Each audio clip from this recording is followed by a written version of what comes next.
They put on their USC jersey and their USC hat and they tailgate and somebody scores and there's high fives. And imagine the very next day, that same group that you were tailgating with says, hey, give me your jersey, give me your hat. You can't come to the tailgate anymore. And so that's what it's like leaving the service, because you have your uniform, which is your jersey and your hat, and that's your team. But when you leave the service, you keep those friends, but you're not in that unit anymore. And there's this period of being lost.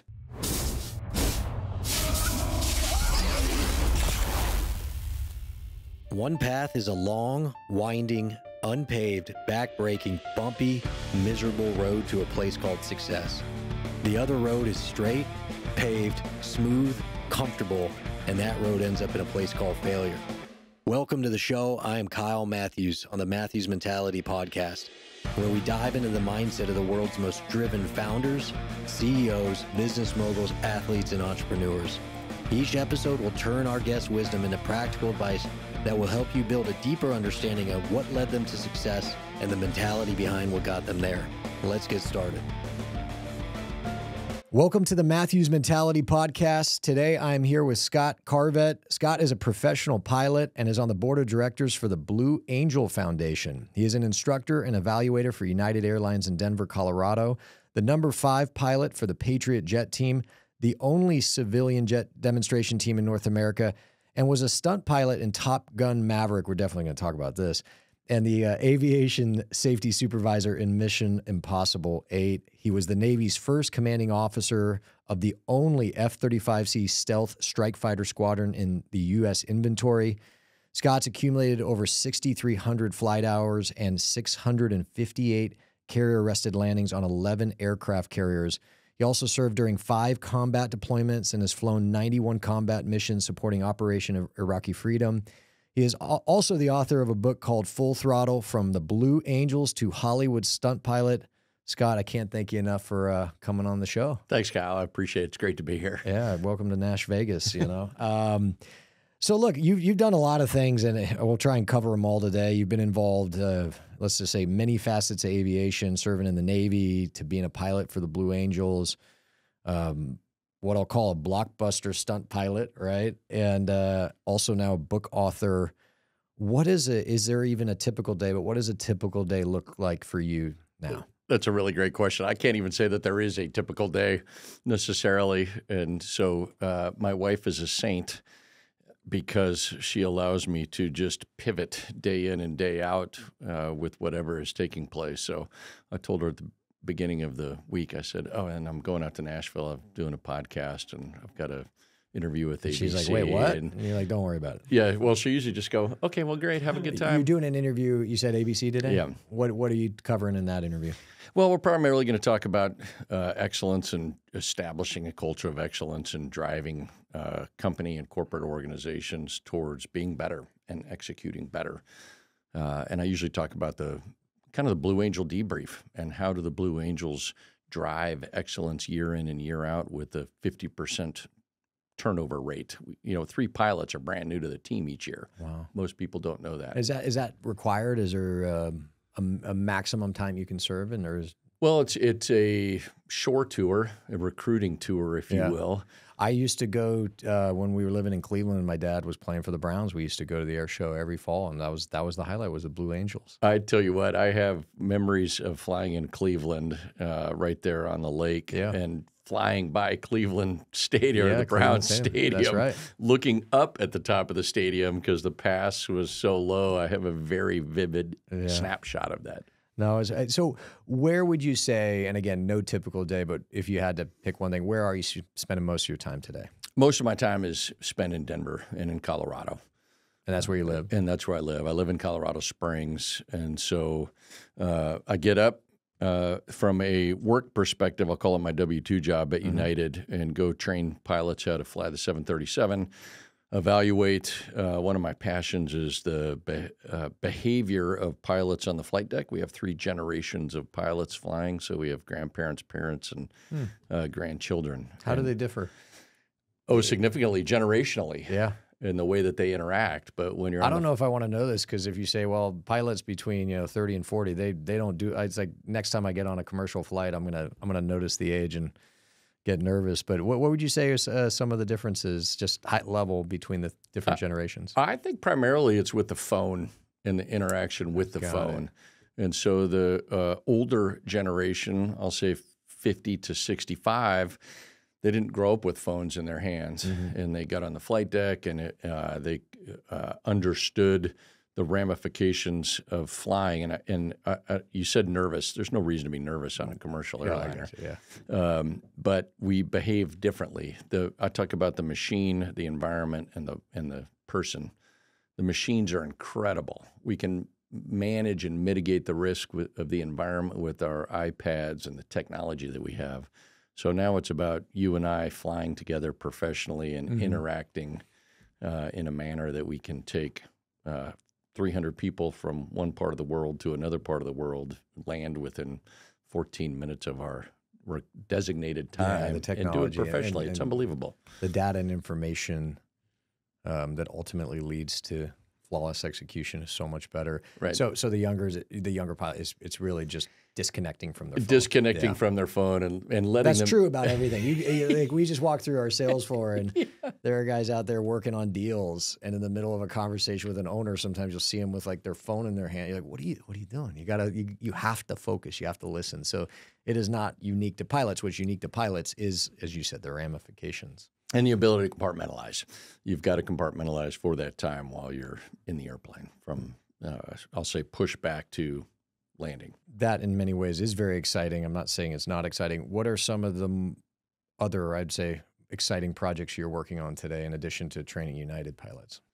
So the book has kept me busy through the summer, and I decided to do my MBA at 55, and that was biting off quite a chunk because it's an in-person MBA at Denver University. It's an incredible program, great individuals in the program, but it does take some time. Do the students ever look at you like, what are you doing here? They did originally, because I look like some of the more tenured professors as my age. But now I recognize their commitment as 30 and 40-year-olds, and I am able to share some of my experiences. It's got to be very valuable too. That's great. Hey, well, I'm going to definitely touch on that as we'll go through kind of your career arc. But I will ask the question is, why did you decide to do that? But let's hold on for that. Let's set the table for the audience, and actually, if you would, just kind of tell us your story, starting with growing up. Where'd you grow up? What was your family life like? Obviously, in what you chose, you've reached the highest heights of your profession, but want to see if there were markers or signs early on that you were this driven, accomplished, focused person. Where did you grow up? What was it like? I grew up in El Cajon, California.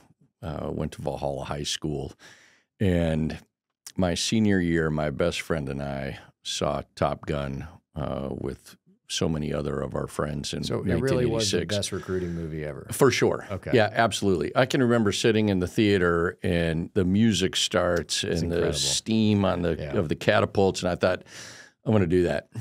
That is exhilarating to me. And I used to ride motorcycles in the deserts of Southern California. And so I'm a bit of an adrenaline junkie. Mm-hmm. And when the movie came out, I thought I want to do that. But then I went to Pepperdine, and I thought I wanted to be a real estate mogul like yourself. No. And no, you do something much cooler than I do. And when it came time to graduate, I worked for a firm, KPMG Pete Marwick, and my best friend called, and he had his undergraduate pilot training slot in the Air Force. And he said, I'm doing it. We said we were going to be fighter pilots. And I said, okay, I'll do it too. And I called the Navy recruiter out of the Yellow Pages. No way. And ended up flying in the Navy. That was probably the best time to be a Navy recruiter, was right after Top Gun. I called him and said, I want to be a fighter pilot. I want to fly airplanes off of ships. And he said, so does everybody. And I said, I think I can do it. Really? And your dad was in the armed forces, right? He was. He was a submariner. Got it. Very different experience. Same Navy, different experience. And I would tell him stories. And he said, I don't think you're in the same Navy that I am in. How did he, what was his response to you leaving your job and pursuing this fighter pilot? He was all for it. I can remember I was dating a gal my freshman year, and I remember him telling her oh, I want Scott to join the military before he gets into business. And I remember thinking, nah, that's never going to happen. And it ended up being it is a significant part of my life that I wouldn't trade for anything, because common purpose, common goal, defense of the nation. It's amazing. But that wasn't necessarily when you were 16, 17. That wasn't necessarily where your head was at. No, not even close.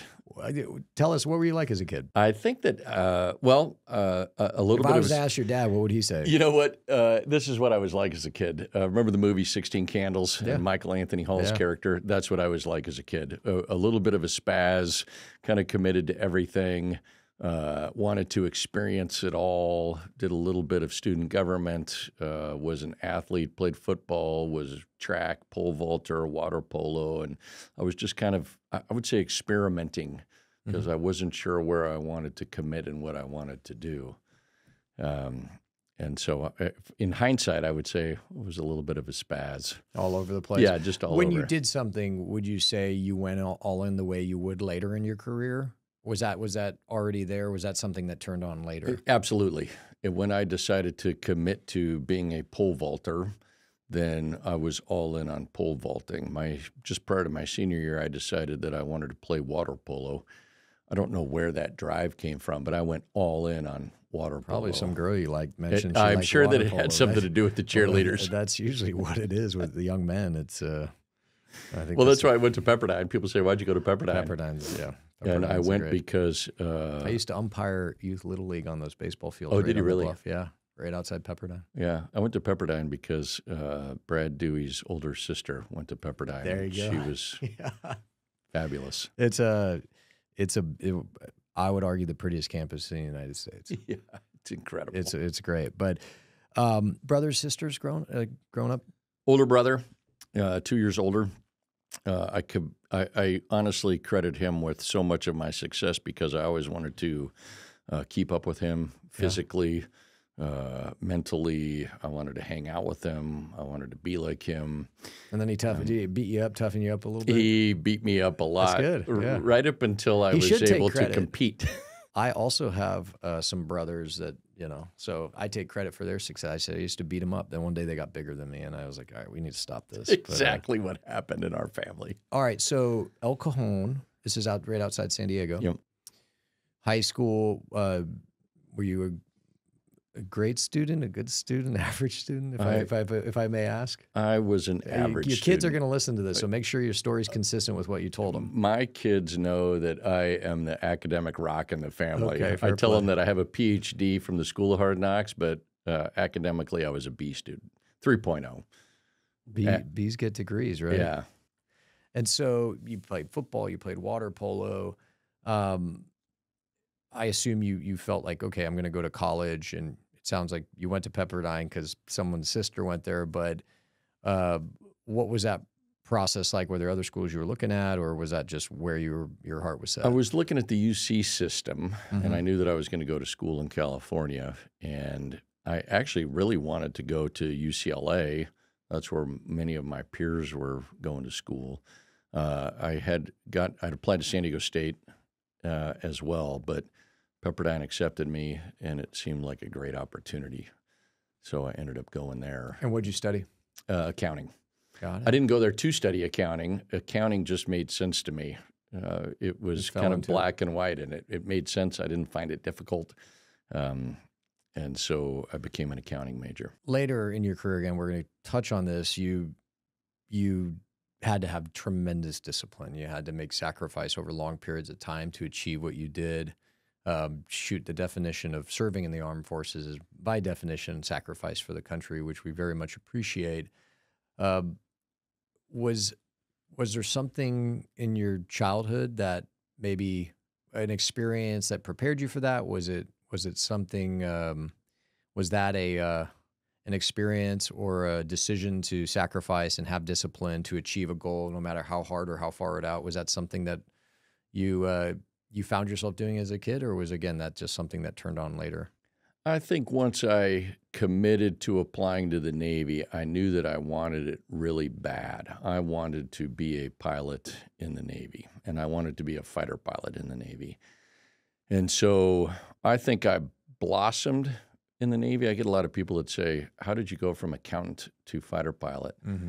I enjoyed being an accountant. I'm where I was supposed to be as a fighter pilot.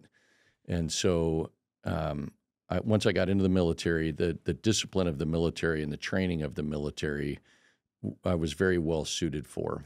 And interestingly, it's who you surround yourself with. I had 2 roommates in primary flight school, and we decided that we all wanted to be fighter pilots. And real quick, only because I don't know. So you enter pilot school, but there's different, you could say, I want to be a fighter pilot, I want to be a bomber. Like, what are the different choices you can make when you enter a pilot school? So with the Navy, I went through aviation officer candidate school, got commissioned in late 1991, and went to primary flight training. Out of primary flight training, you can become a helicopter pilot, a fighter pilot, or maritime pilot, which for the Navy would be, in this case, P-8s, in hunting submarines in a large transport category aircraft. Okay. And so the 2 roommates that I had wanted to be fighter pilots also. So we had that commitment as a group, and as a unit. The 3 of us had the same goal, and I credit both of them with my success. And I don't know if they would do the same, but one of them went on to command an aircraft carrier. The other one was. And that's because they were pushing you. We were pushing each other. Yeah, like a healthy competition where you were encouraging each other to keep going or do better or prepare more. Absolutely. Yeah, we studied together. We drove each other. We got up at 4 o'clock in the morning and went to the simulators. And we were competitive, but it was a healthy competition because we were lifting each other up. Yeah. And of those 3, I ended up flying for the Blues. One was an astronaut, and the other was an aircraft carrier commander. So it was you did pretty well. So it's a solid draft class right there. That was a solid draft class. Let me take a step back. Earlier, you had described yourself when you were younger, kind of a spaz in the sense you were just doing a bunch of different things. I don't want to say testing, but you were experimenting in terms of where your passions were, your enthusiasms, whether it was water polo or football or riding dirt bikes. But it sounds like, if I'm hearing you correctly, at some point, now you saw the movie and that Top Gun, and that was definitely the introduction to this potential desire to become a fighter pilot. But your buddy calls you, you majored in accounting, you're in the business world, your buddy calls you and said, I'm going to do this. Are we doing this or not? Was that the seminal moment where that switch of like, I am going to do this turn on, or was it something that was building? Like, what was going through your head at that period of time? Yeah, I use the term spaz. In hindsight, I was sampling, right, as I'm trying to figure out what my path is. And I think that's a healthy thing. Yeah. But I do recall exactly where I was in my post-college room when Bob called and said, I'm doing it. I remember it like it was yesterday. And I remember instantaneously saying, okay, I'm going to do it too. And it happened that fast. Now, your now wife, Lisa, you were dating though. We were. And was she aware of this? Well, she was all in. I mean, right? She liked me when I was an accountant. Yeah. It's all upside from there, right? It's all upside. In fact, she was totally supportive. When I went to go take the test to get into the Navy, she gave me the time to study. She supported me in the studying. She wrote me nice notes as I went to go take the exams. Well, I think one of the big moments, if I'm not mistaken, I remember reading was, and again, you correct me, she handed you a photo of a Blue Angel and said, you know what, go do it, or go be it. So I had gotten accepted into flight school. I hadn't started flight school yet. I had been a commissioned officer, and for Christmas of '91, she gave me a picture of the Blue Angels over, it was birds over Point Lobos, and on the back she wrote, "Pursue your dreams," which was quite telling. It was from foreshadowing, because 8 years later I was flying for She gets to go home for Thanksgiving and say, you know, I was dating an accountant, now I'm dating a fighter pilot. I mean, that's pretty cool. That's right. So good for her. Yeah. But so she was supportive. Unbelievably supportive. Which is a lot, especially because that career choice, even before you get in, you know, again, I didn't do that, but I'm aware that, especially with deployment, I mean, we talk about sacrifice. We always talk about the person in the chair you're in sacrificing, but really it's the spouse who probably sacrifices the most. Yeah, it's interesting. Not to jump too far ahead, Yeah, but no. both our kids are in the Navy, and they're both in serious relationships. And there's a lot of conversation about what it's like to be a Navy spouse. And my That's wife, a great resource for them to have in your wife. yeah, and my wife has told both of them that she didn't know what she was getting into. She just did it, and we made the commitment together, and we worked through it together. You figured it out. Yeah, we figured it out. Very cool. Yeah, and I'm sure there were positive, but also maybe some unpleasant surprises. Like, when it was deployment 8-9 months, when you're getting in that 6th, 7th month, and it's like, okay, this is a long time. Yeah, saying goodbye on the pier, knowing you're going to be gone for 6 months is really hard. We'll get to that. You completed your primary flight training and you selected jets. You said, this is what I want to do. One of the things I had written down in preparation is you like the the 18 Hornet. How do you pick what jet to fight? And there's different choices, right? So it's hurdles. Okay. And so I made it through the jet hurdle. That's what I wanted to do. I did well enough to select jets, went down to jet training. And then based on how you do in jet training, now everybody either goes F-18 or F-35, and you could go F-18 Growler. At the time when I selected, it was A6s, S3s, F-14s, F-18s, and F-18s at the time were new. Yep. And so And now the new one is the F-35. is the F-35. Newer, yeah. Right. And so I was able to select F-18s. And that at the time was the most advanced. I would argue that's probably the most prestigious assignment or choice, right? Yeah, it was. You want to fly the newest model. It was a strike fighter, right? I wanted to be a trigger puller, if you will, and I wanted to be at the tip of the spear, and that's what that was. And so then you go and you get trained on that. Your first operational tour was where? First operational tour was Japan. Japan. At Sugi, Japan. So we were kind of the North Korean watchdogs, and we still have 4 deployed forces over there. Was there ever a moment when you were out there where you thought there might be something happening, or was it generally just kind of cruising? You think something could happen all the time, but the closest we got during that tour, China was shooting missiles over Taiwan, and so the United States moved 2 carriers, the Nimitz and the Independence, on the east side of Taiwan to say, okay, now shoot a missile over Taiwan because our aircraft carriers are here. And that's it's funny. We're hearing a lot about China and Taiwan now, and there's a lot of concern. But you forget, was it early to mid '90s? That was 1996. Interesting. And we were out there, and so I want to kind of push pause and dive in the psychology. You're a fighter pilot. You're on an aircraft carrier. You're in Japan, kind of keeping an eye on North Korea, but now you're next to Taiwan. Is there just like this latent anxiety or fear that any moment now there could be, even if it's an errant missile that hits your ship and you're like, all right, here we go. It's game time. I don't think there's an anxiety because you train and you're ready and you believe so intimately and passionately in the mission, and you're with the teammates that you have trained with. And so I don't want to say there's an excitement, but I don't know that there's a fear. We are here, we are committed to this, and so we will win, is the mentality of it. Got it.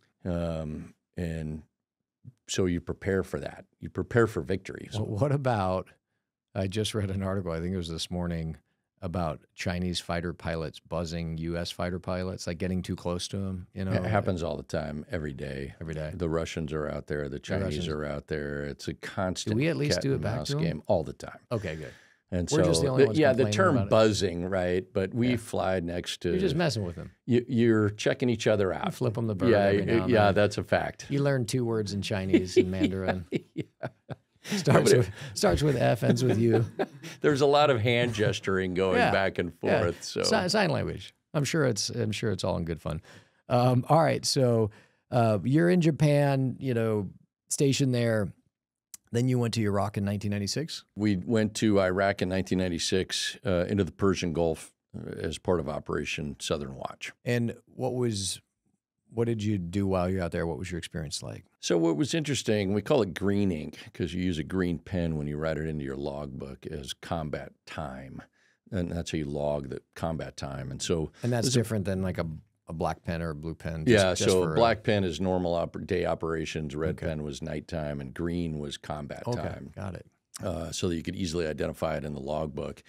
And so here's what I recall about that. You're going into enemy territory. In 1996, the probability of something happening because we had already had Desert Storm was pretty limited. But then you have to be ready. Was it 96 or was it 98 when we bombed Saddam again? 98. 98, okay. I don't remember the name of that operation. It was Silver Fox or something along those lines. But, we're playing a cat and mouse game. They would drive towards the 32nd, 33rd parallel, whatever we were defending, and they would come towards us and we would come towards them, and then we'd turn around and just testing each other's resolve, seeing if you can get somebody to trip up a little bit. But we are also identifying targets and getting intelligence so that now, fast forward to 2003 and Operation Iraqi Freedom, a lot of the intelligence gathering that we did at that time would have been used for target designation. And when you were out there, did you wrote in green a couple times? You had some...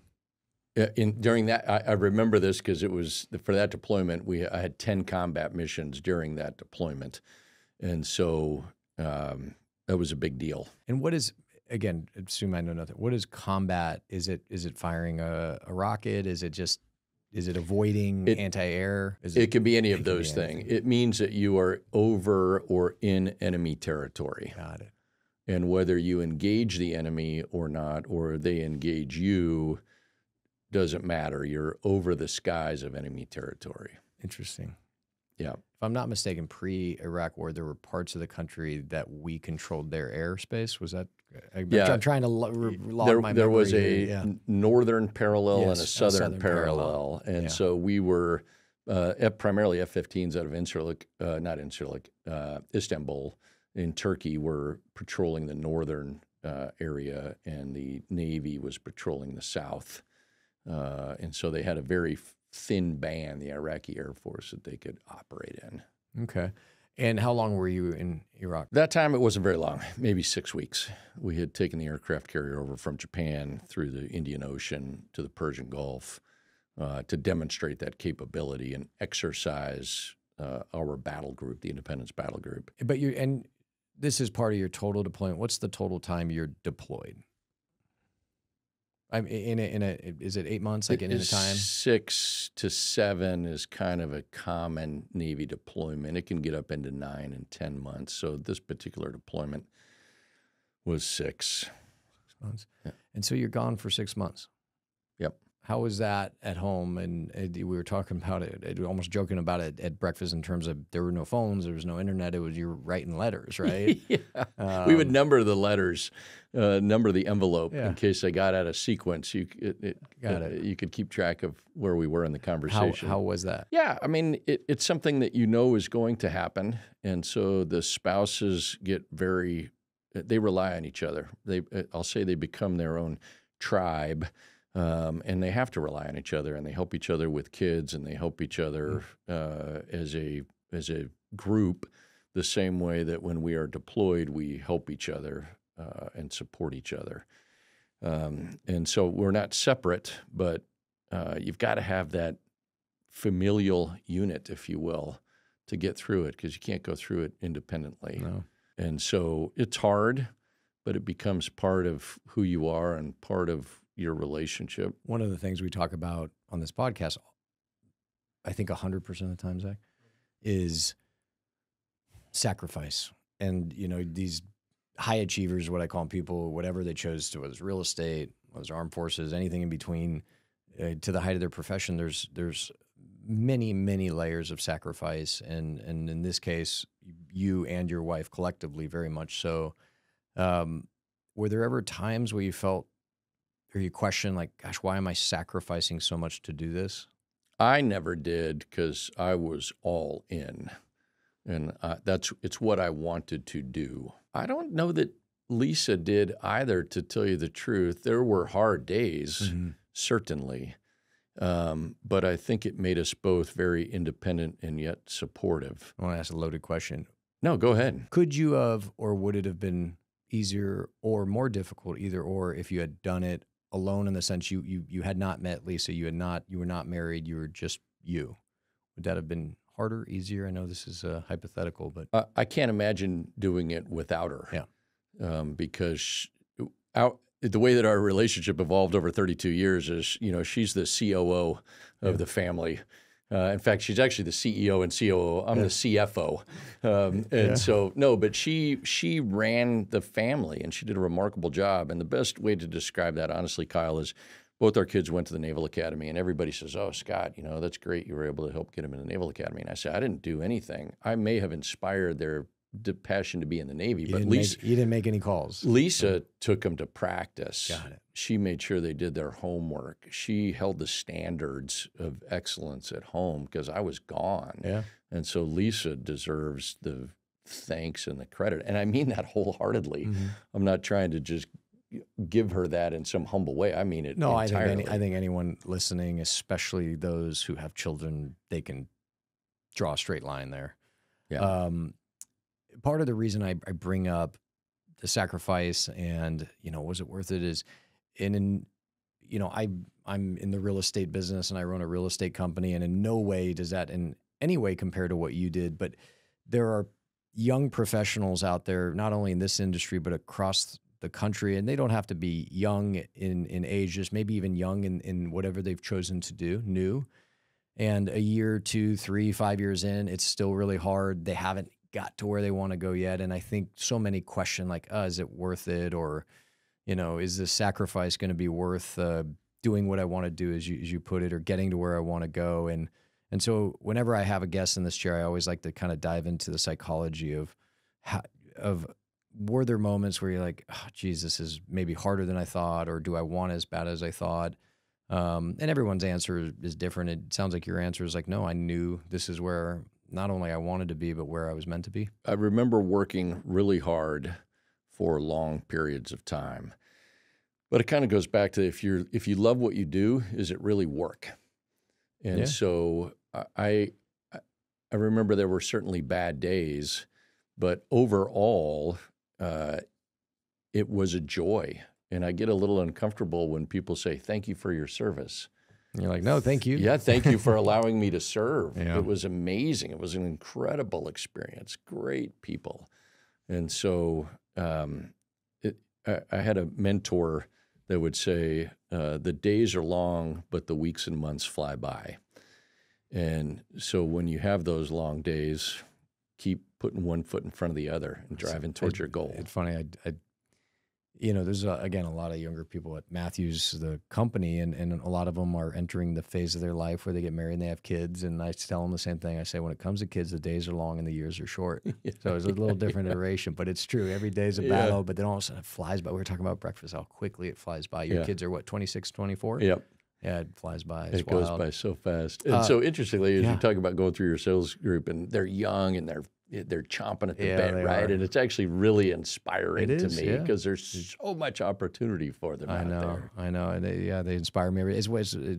You talk about people say, thank you for your service. Like, no, thank you. And a lot of the guys and gals here were like, hey, thanks, Kyle, for the words of encouragement, or thanks for showing up. And I'm like, no, thank you. I get so much energy from those guys. And it like you said, it's if you find something you love to do, it's not work. Right. And I always tell people, I don't love everything that I do, but I love what I do, And so I'm sure similar. And speaking of what you were doing, so you were on the deployment. It was Japan, then Iraq. At some point you came back, and a very big moment in your career, you're selected as a member of the Navy's flight demonstration squadron, the Blue Angels, which everyone's heard of. Sure. Tell us about that moment. So the first year I didn't make it, but the second year I did. And there's a fascinating story in there, I think, for your listeners. But I can recall I was sitting with our youngest son, who was 1 year old at the time, and he was on the floor, and I had a call-in time. And I remember laying on the floor with Nick when it was my time to call in to find out whether I had been selected or not. This is the second year. This is the second year. And they, hey, Scott, thanks for calling in. And then they welcome you to the team, and the whole team. How many are on the team? Oh gosh, for the team in its entirety, 150, 160. Sorry, how many pilots? 7 pilots. 7. And you said they swap out 3 or 4 a year. That's right. And how many, again, forgive me just jumping in here, how many in any given year are applying to make the team? So there's probably 30 that apply that have the requirements, and then they select 6 as finalists, and then they'll pick 2 or 3 of those each year. Okay. So you're sitting there with your 1-year-old Nick? With Nick. He was 1 at the time. You make the call? Yeah, I make the call. They kind of mess with you a little bit. That's good. And then they welcome you to the team, and they all yell into the speakerphone. And I just remember saying thanks. And you know at that moment that it is a pivotal moment, that your life has just shifted in direction. And it was pretty exceptional. I bet. And so did you have a big celebration that night?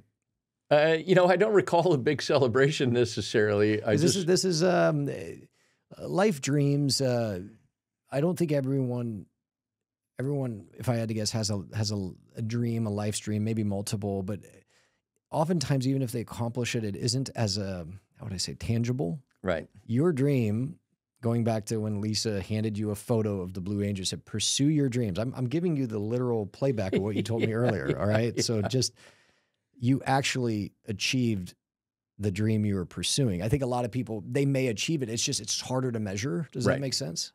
But yours is very easy. Did you make it or not? As that pure moment, bang, right? It's one that phone had call. To have been incredibly satisfying. It was unbelievable. And I just remember laying there with Nick, and we were looking at each other, and our lives, our family's life had just pivoted and changed significantly.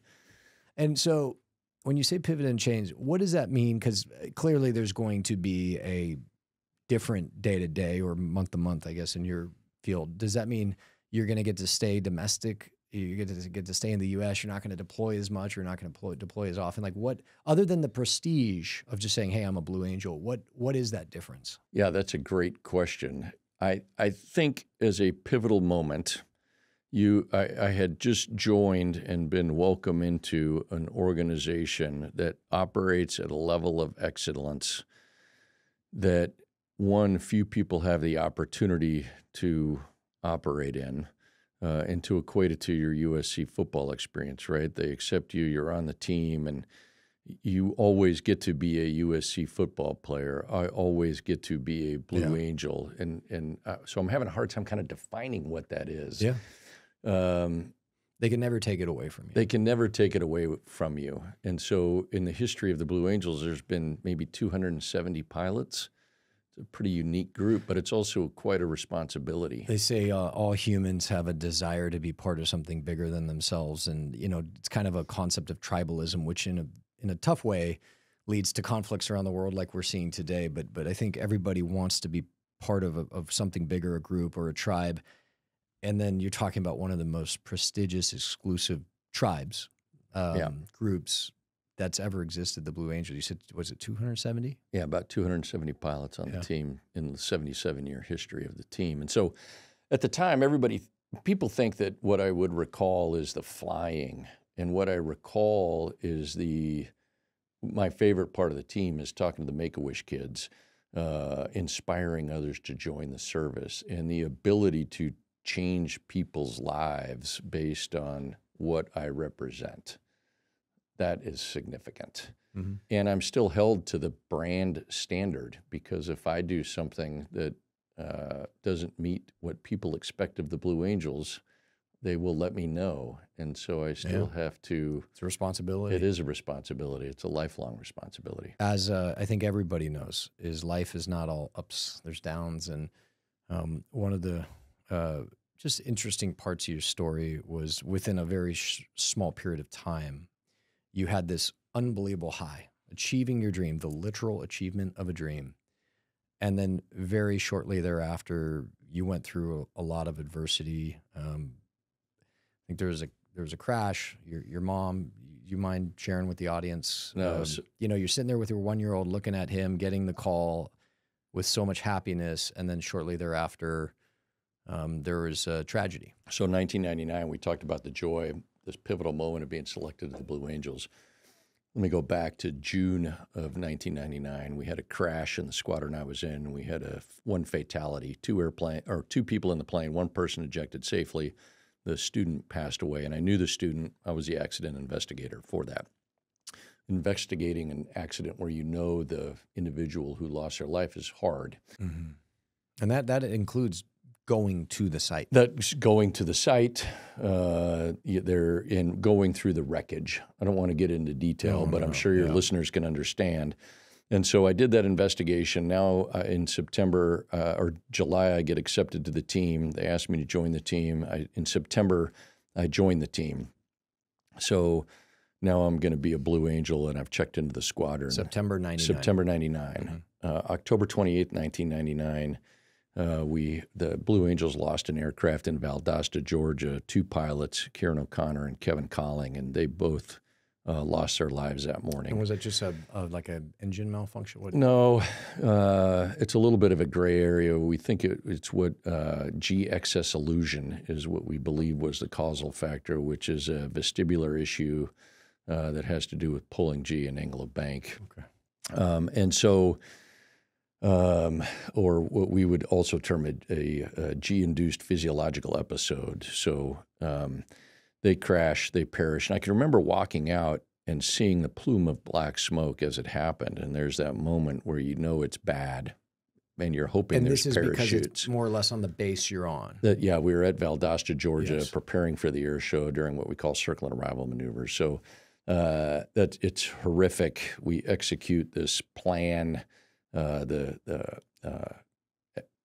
Safety plan, essentially. And so I remember the boss that night calling me into, the number one pilot, calling me into his room, and he says, "Hey, Scott, I need you to," actually what he said is, "Hey, intake, I need you to be the safety accident investigator." Intake is my call sign. I'm going to ask about that. Yeah, and so, and I said, "Yeah, boss, I can't do that. I just did it. I mean, it's emotionally exhausting. There's got to be somebody else that can do it. I know Kieran, I know Kevin." He said, "You're the only person. We need you to do it." Okay, yes, sir. And so I called my wife that night, and I was pretty emotional about it because I'm reliving what I had just done with Iggy Aguilera in June. So I'm telling the story too long. So I do it. Now I'm investigating Kieran and Kevin's accident, same scene, and that was October 28th. They have a memorial service in Pensacola that we go back to. I have the great honor of delivering Kevin's body to his family, whom I had never met, and I'm in the back of Fat Albert, and there's a flag-draped coffin. I'm the only person in the back of the airplane, and I just remember the cargo door coming down in Fat Albert, and Kevin's whole family is there, and it's me and their son. That was very emotional. Sure. And then we're putting Kevin to rest in Arlington on November 4th, and I get the call that my mother has been diagnosed with a glioblastoma brain tumor. So I rush home, and 20 days later, she passes away from that. So I look back on it, and there's so many human factors that are taking place, but one of the abilities that I have is to compartmentalize and focus on each moment as it's happening to get through some of those challenges. So. But not everyone does. And what do you think? What do you think it is about you, or what advice would you have for a listener who's in the middle of pursuing their dreams, right? But tragedy strikes or adversity hits, where maybe someone else might have just said, "Hey, I need to take some time off. I need to stop doing the Blue Angel thing. You've had to investigate 2 accidents of people you know, then, your mom, but you just kind of, I don't want to say powered through it, but you kept going." Why do you think that is? Well, that's interesting because I don't remember thinking about it at the time, and I just remember taking it in chunks. I need to deal with this accident. I need to investigate it. I need to deal with my mother. I need to put Kevin to rest. I need to put Kieran to rest. I need to put my mom to rest. I've got to be a dad. I've got to be a husband, and I've got to be a Blue Angel. And so when and still in my life, I can grieve. I can enjoy an event, but when I'm in the moment. And I'm 100% in the moment when that moment takes place, whether I'm flying in an air show or whether I am at home with my wife and kids, be in that moment. And then when it comes time to move to the next thing, be in that Yeah, moment. I mean, the word compartmentalize is probably the best way to, you kind of put them in their own little separate buckets. Because it's almost like as if you look at them all together, the word I hear a lot in today's society is overwhelmed. You know, and so if you look at it all together, it might be overwhelming to someone, but the way you approach it, you just took one thing individually at a time, it sounds like. Yeah, and I don't know that I get overwhelmed, and I know that people do. I just don't. I just keep moving. Again, were you always like that, or is that something? I think I must have always been like it because I don't remember being trained in that. Your dad didn't teach you the word overwhelmed? No, no, not that I recall. But it's only in hindsight that I have looked back on. In fact, when I was writing the book, that I thought, wow, that was a very intense time. And I remember a couple of people saying, hey, are you okay? Yeah, I'm okay. And we'll just keep pushing forward. So speaking of pushing forward, that was 1999. So for the next 2-3 years, you're doing the Blue Angel thing, right? Yep. How does that? You're a Blue Angel. Again, correct me if I'm wrong. You're not being actively deployed to combat situations, if there were any at the time. But then September 11th happens. What happens to a Blue Angel? And so we had finished our brief. One of the towers had been hit. We assumed that it was a dentist or a doctor who didn't understand how to fly the plane. We go out, we get in our airplanes. I was flying Blue Angel number 6 at the time. And during the time that we had started the airplanes and gone out to the runway, the second tower was hit and they had shut down the airspace. So we taxied back. And as warfighters, we immediately, during the Korean War, the Blue Angels redesignated as VF-191 Satan's Kittens. And so we immediately went back in. We believed that we were at war, and we started executing a plan to redesignate, paint the blue jets gray, reinstall the weaponry, and deploy. Were they F-18s? F-18s. Got it. And they just had the weaponry taken off. Yeah, you take the machine gun out, you put a smoke tank in, and so 72 hours to reconvert those fighters into weapons. Is the weight of the machine roughly the same? Yeah, okay. Yeah, it's the same. So Satan's Kittens. Satan's Kittens. Who comes up with these things? They're amazing. But yeah. So interestingly, are they still referred to as Satan's no, Kittens? that squadron doesn't exist. Okay. But we officially, right? Right, and so we had still refer to each other as that. We had expected to deploy a Satan's Kittens, and the warfighter in us, right? That's what we trained for. So the fact that we're flying air show, or what we would say doing loops to music, if when duty calls, you execute. And so we were ready to do that. But it wasn't something that they needed you for at that time. So you continued to do you continue to go around the country and do your shows and everything? And so there was no flying for a period of time. So that was September 11th. Our first show back, I believe, was October 13th in Dallas, Texas. And what I remember about that is now I do my takeoff maneuver, which is a low transition, high performance climb split S, and I'm over, I think it was I-35 in Dallas. And I remember looking down and the whole freeway was stopped and everybody had American flags. And so now we're representing the armed forces. And that was a very dynamic air show because it was the first one back. The first one. And people were fired up. Oh, just unbelievable. Yeah. And we just got to represent the millions of armed forces people. So you did this for a while. I mean, just correct me if I'm wrong, 99 was your first year. And really, in terms of the Blue Angels, you were there for multiple years. Right? I left the team in 2002. So I was the number 7 pilot in 2000, the narrator, the VIP pilot. And then 2001, number 6, and 2002. And 2002, 5. you stayed in the Navy, all right. And I'm going to fast forward.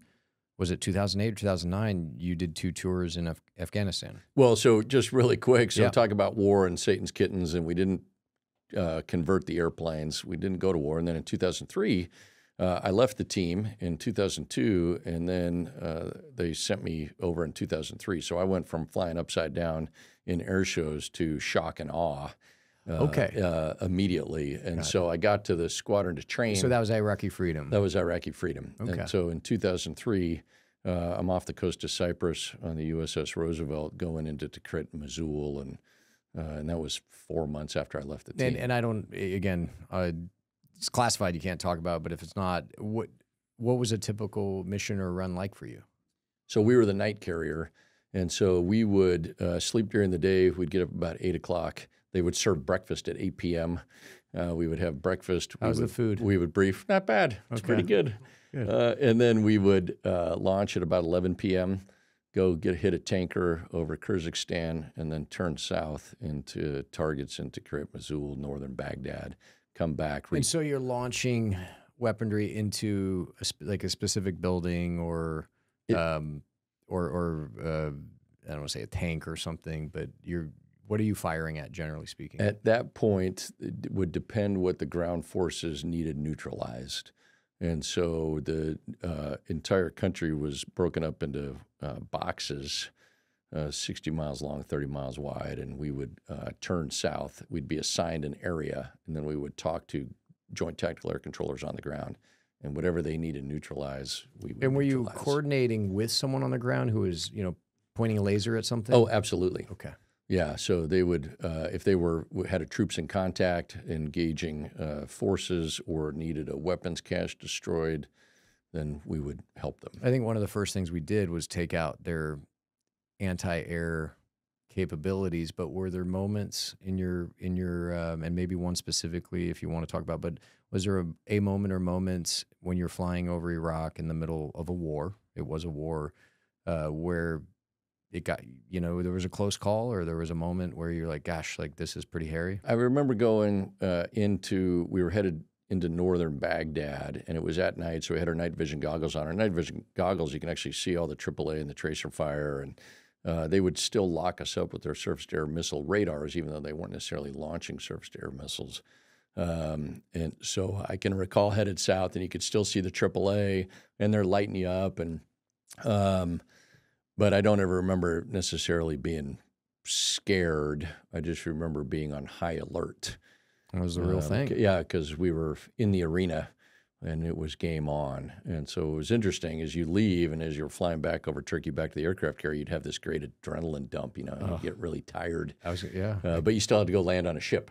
So sometimes it's moving too. Yeah, it'd be a dynamic it was either 4.5, 6, or 7.5 hour type of mission. And then you'd get some good sleep though, right? Yeah, I'd sleep like a baby. I bet. So you did that. That was Iraq, and then again, fast forwarding, Afghanistan 2009 and 10, very different theater, I assume. Yeah, you didn't necessarily have anti-air tracers or that was more counterinsurgency type of operations where. They would have to get fired upon, and those were more troops in contact. So the enemy would engage our coalition forces, and then we would get called in, positively identify the enemy, and then neutralize them. Okay. So this was 2009, 2010. 2011, you're back stateside. Back stateside. And now you're running the new F-35 program, to put it lightly? Right. I was the director of F-35 for procurement and requirements. So we were still developing what we needed in the F-35, what the F-35 program looked like in 2035, 2040, how many planes do we need, and everything involved in F-35. How is the F-35? It's getting there. It's been slow, right? It has. I said there was one that went down North Carolina. Was it about a month ago? Yeah. There was a moment there where they thought they lost it. Yeah. But yours was unique. Yours was the only stealth fighter squadron, right? Well, so all the F-35s are stealth, which is ability. It's defensive countermeasure, meaning the skin of the aircraft can defeat enemy radar. You can't see it. I just happened to lead the Navy's first stealth fighter squadron, which was the first F-35 unit. Oh, I thought they might have been painted black, like super cool looking, like Batman's airplane. Right. But, and so you're doing that, and 2013 you retire. I did. From the Navy. From the Navy, and you joined civilian life. That's a big transition for. I got some buddies who spent a significant amount of time in the armed forces, and it's a very big deal. Yep. And then some people struggle with that. Walk us through, why did you decide to formally retire from the Navy and that transition? Yeah, so we had been in 22 years. We had done everything that we had wanted to do, and it was taking a toll. I was gone a lot. I think of the 22 years, I was gone over 11 and a half years. In total. The kids were getting older. They were in high school, and Lisa and I knew that if we didn't grow roots somewhere with our kids, that they wouldn't come home because they wouldn't have anywhere to come home necessarily. And so we decided to leave the Navy, and we realized that we were actually quite institutionalized at the time. And so, like we talked about at breakfast, I told my wife, I don't know how to make friends, because every unit I went to, every squadron I went to, they'd have a big party for you. Welcome. You got 30 government-issued You didn't friends. have to choose your friends. They were provided to you. That's right. Whether you liked them or not, they were your friends. Yeah, we call them government-issued friends in the service. And so where did you decide to put down roots? So our favorite tour was in Colorado Springs, so we went back to Colorado Springs. And there's a pretty big community there, right? A very large veteran community. And I can't imagine going anywhere else. We've lived there 10 years now. We have an incredible group of friends. How old were your kids when you retired? They were 13 and 15. Okay. So they're just kind of getting to the teenage high school years. Going into freshman year and junior year. And when you retired, was it, when people think retired, I think the definition's changing over time. But growing up, I always thought retired was like you're done. You don't work anymore and you sit around and read books. But what did the first couple of years of retirement look like for you, Allegia? Was it just being stay-at-home dad and driving kids to school every day, or was it immediate pivot to other, what we'll call professional pursuits? Yeah, there was a little bit of kind of searching. What am I going to do? What does this next chapter look like? And so I had done some motivational speaking, some consulting with companies, and then I was working with a firm. I was going to lead a aviation supply company down in Florida, but the family was going to stay in Colorado, and we decided not to do that. Mm-hmm. And so I ended up working with a major airline, which I have enjoyed immensely. And it's given me the opportunity to do a lot of other things. And so I would say that in 2013, instead of retiring, that's actually when I started accelerating. Yeah. Because I was able to do the things that I'm passionate about. But you were also able to, likely much more so than if you had stayed in the Navy, be there for your kids' formative years, to put it lightly. It was dealing with teenagers. Was that actually more difficult? You're like, maybe I need to get back in the Navy. Yeah, there were some challenges, and so the hardest part was probably for Lisa having me home full time. She's like, you need to go. Like, go learn how to golf or something. Discover yourself on a trip. That's right.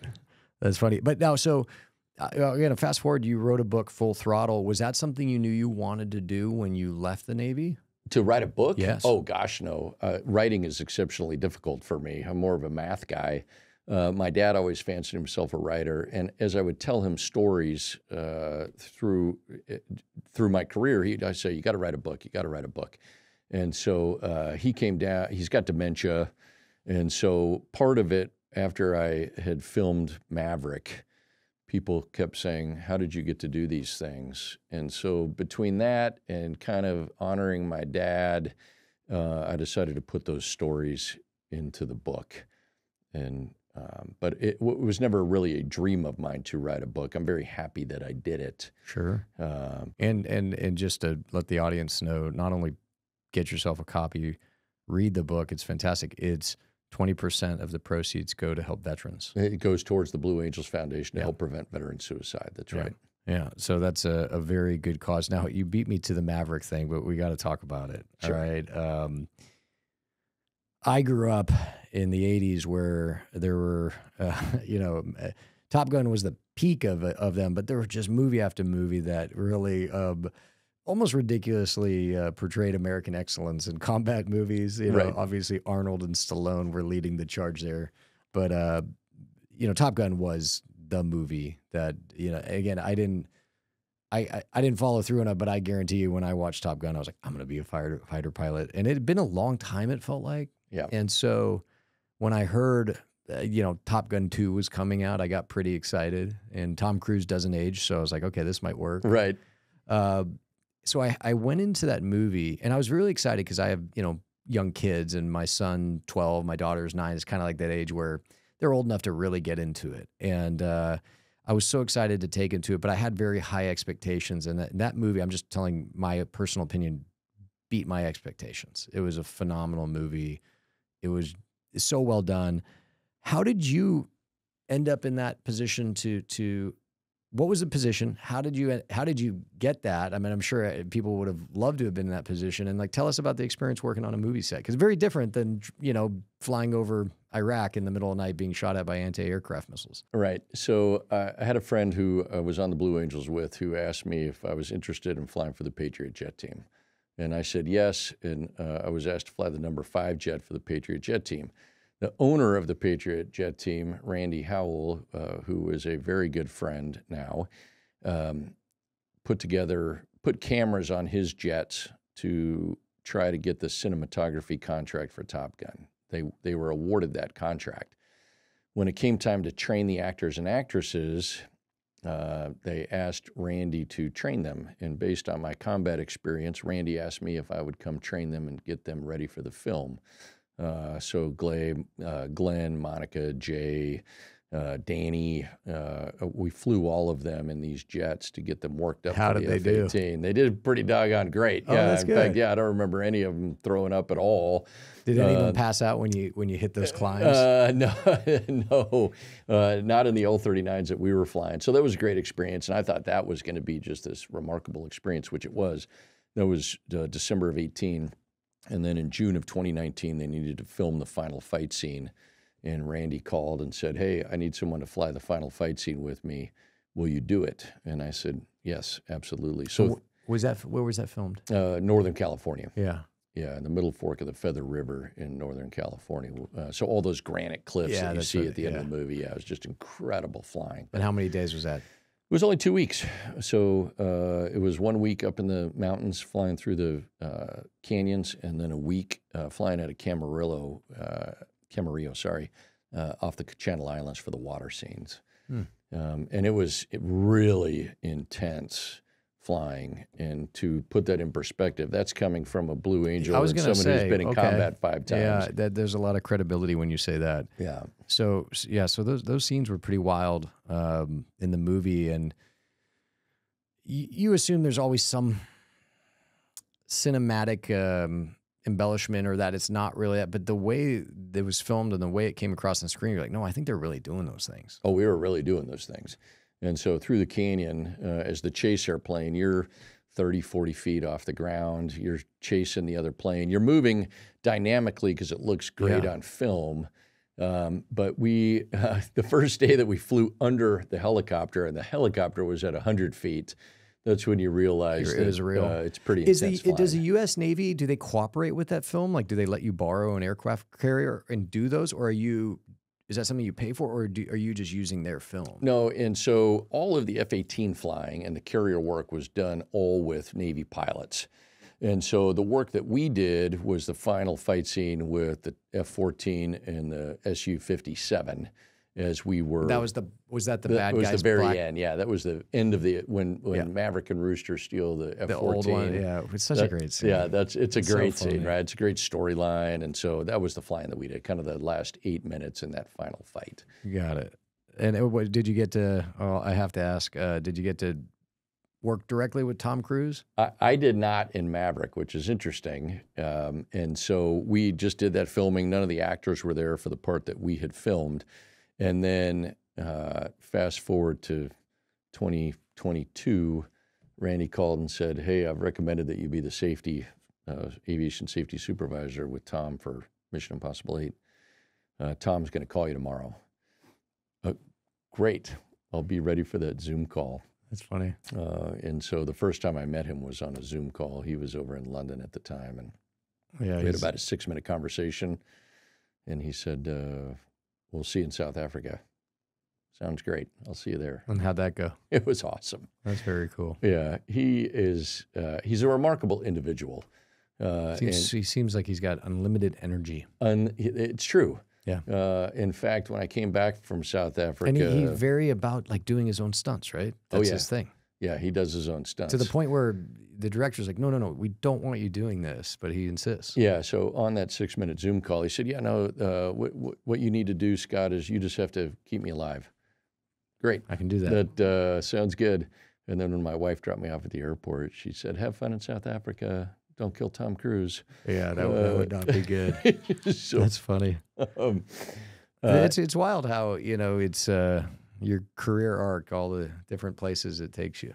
Yeah, there's a lot to be learned from Tom, and I equate him to Tom Brady's excellence in the NFL or Michael Jordan's in the NBA. I mean, Tom is at the pinnacle of his profession. And actually, when I came back from South Africa, that's when I committed to the book. That's when I committed to the Blue Angels Foundation and realized that at 55, there's still so much more that I can do. And so I watched Tom. Is that because you saw how Tom approached his career? Yeah. And you said, I can do more? He just keeps driving. Yeah. I mean, he keeps going. And I thought, yeah, I can do more. And so that's what I have decided to do. And I don't want to stop. So you are already a highly driven person, but you spend time around Tom Cruise. And again, comparing him to Tom Brady or Michael Jordan, someone at the absolute peak.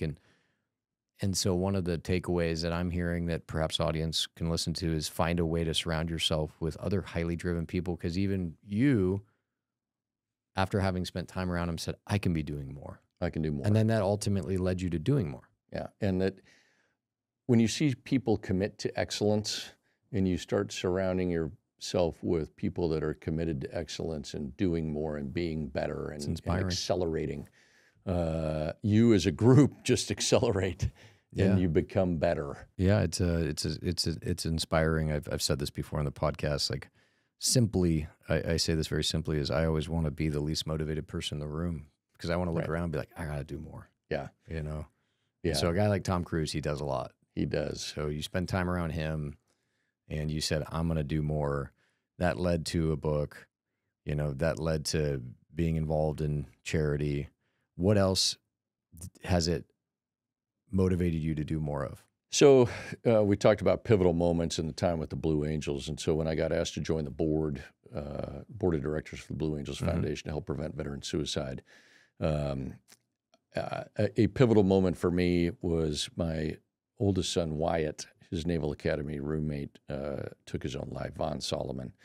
And at that moment, I realized that I have a voice and I have the opportunity to do more for good. And so I've done some great things in aviation, but when I am laid to rest at Arlington, if my tombstone says that I helped save veterans' lives, that's all it needs to say, because I'm really passionate about it. And so I'm doing more. They've asked me to be the president of the Blue Angels Foundation, and so and the brand of the Blue Angels to help raise dollars to get the behavioral health needs of our veterans met is important. So at this point of your life, saving veterans' lives is your why.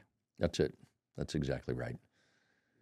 What was your why when you were 25 and just getting into the Navy? And how has that changed over the years, if it has? Yeah, it's interesting. I can honestly, it was probably more about me. Yeah. Right? I want to be a fighter pilot. It's about me. What can I achieve? What's in it for me? And the old adage of how many fighter pilots does it take to screw in a light bulb? One. We hold the light bulb and the world revolves around us. And then when you get into command, you realize that it's all about the sailors and the Marines or the airmen, and that my job in command was not them supporting me. It was me absolutely supporting them and providing customer service to them in their journey and purpose.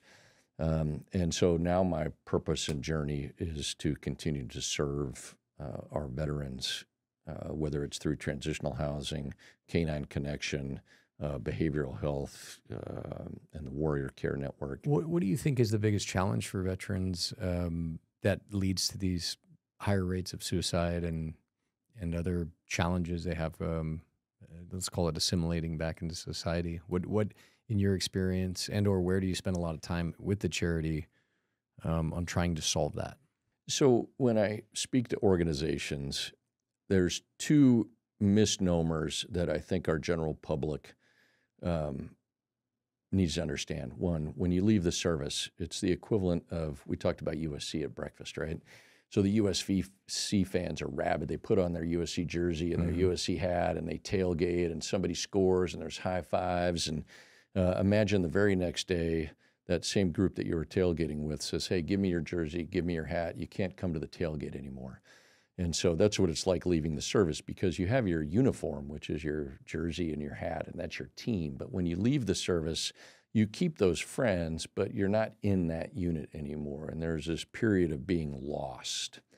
And so I would ask people, instead of saying thank you for your service, which is a very nice gesture, ask a veteran how they're doing. How are you? Do you have your team? Do you have your organization and your tribe? Because you're not in that tribe anymore. And then the other thing is, why would we give money to the Blue Angels Foundation? They should be using the VA, and they want to blame the VA. Ask yourself this: do you want the U.S. government to know all about your physical and mental health? And so there is a desire for anonymity amongst veterans, especially regarding mental health. And so we provide that anonymity. And so do so many of the other private organizations that help our veterans. They're not all willing to go into the VA and say, I need mental health help, nor are our active duty members inclined to go in and say, help me. But if you need help, get it. It's important because there's a lot of people that care about you and what you're doing for our country. One of the things you had said was you say yes all the time. All the time. To everything. Yeah. What did you mean by that? To my detriment. I'm experiential, and I want to live life to the fullest. And so every success that I have had, whether it has been being accepted to Pepperdine, KPMG, the Blue Angels, F-35, Combat, the Patriots, Top Gun, it's because I get asked and I say yes to opportunity. And there are so many people that don't. I don't want to apply to the Blue Angels because they'll never accept me. I don't want to Do you think that's fear of failure? I think it is a fear of failure. And so I tell people, I say yes, and I applied to be an astronaut once. And people said, Scott, you'll never be an astronaut. And I said, well, if I don't apply, they're never going to accept me. They're not going to pick up the phone and call me out of the blue. Yeah, if you don't apply, you definitely won't be an astronaut. You won't be an astronaut, right? And they'd say, well, they're never going to pick you. Well, I'm already not an astronaut. So all they can do is bring good news. Nothing to lose. I got nothing to lose. And guess what? They didn't pick me. I'm not an astronaut. But when I'm 70, 75, 80, I'm going to know that I tried to be an astronaut. There isn't a could have, would have, or should have. I did it. I tried. And some things I have been successful in, others I have not. Would you say your propensity to say yes is perhaps, if I'm hearing, is driven by your desire to avoid potential regret down the road? I don't know that it's driven to avoid potential regret, but I know that in the end I won't have regret because I pursue the things that I believe in and that I want to do, and I'm not afraid to fail. You're also not afraid to do crazy things. I think you did a 7-day week of adrenaline adventures. Is that? Yeah. It sounds like, just going back to when you were a kid riding motorcycles, you were always that. Yeah.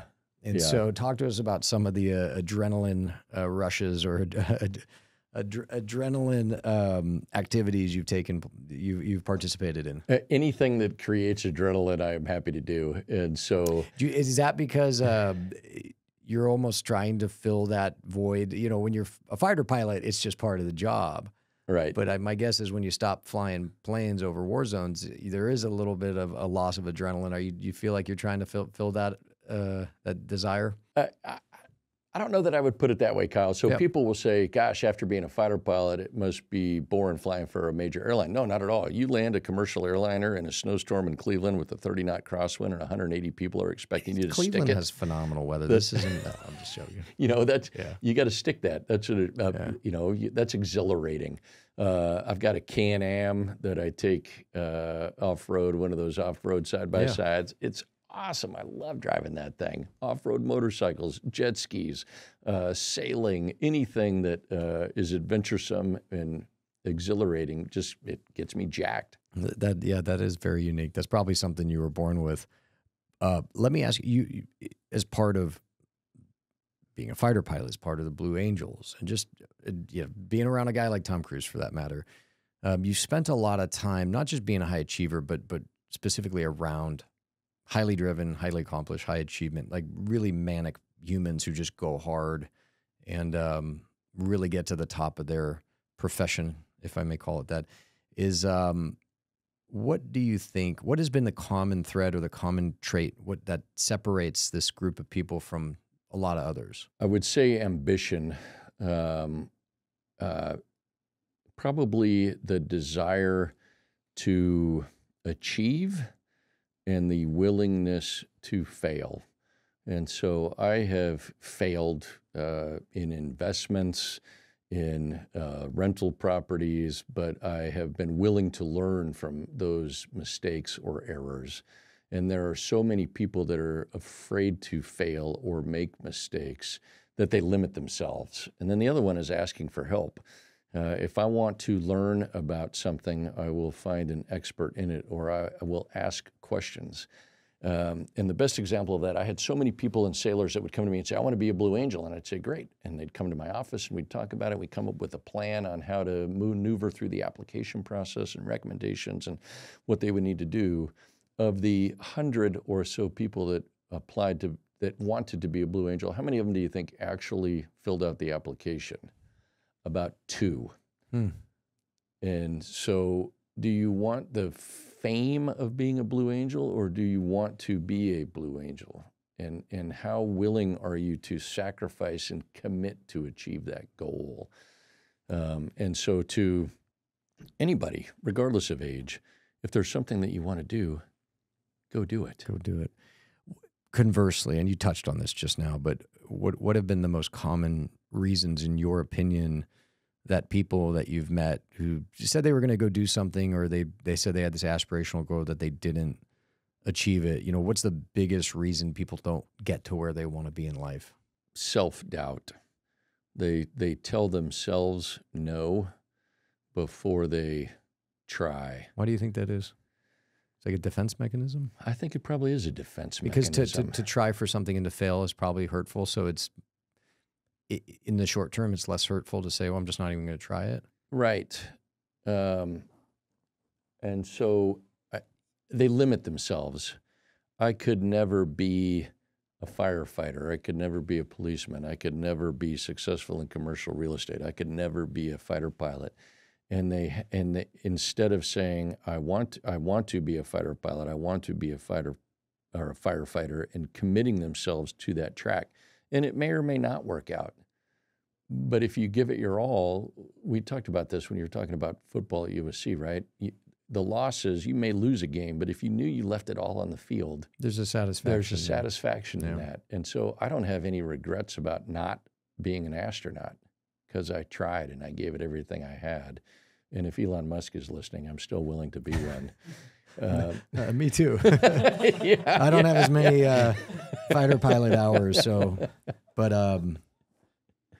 you know, I can try. Yeah, people limit themselves, and I guess I've just never understood that. If you have a dream, give it a shot. So how this question is piggybacking on that. It's kind of a definition of success question, right? How do you define success? Having gone through what you've gone through, having achieved what you've achieved, and really been through what you've been through, as well as what you're doing today, how do you define success?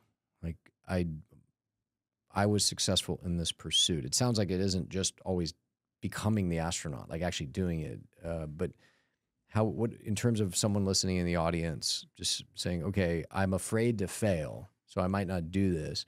Well, conversely, what if you're successful? How would you define success if you're really going to go after and pursue something? I would define it as happiness. If you are a teacher and you're happy being a teacher, then you are a successful person.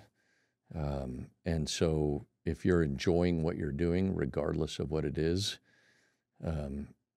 I think a lot of young people define it as dollars. Mm-hmm. And now at 55, if you're happy what you're doing and you're to your core, you are content, then you are successful in what you are doing.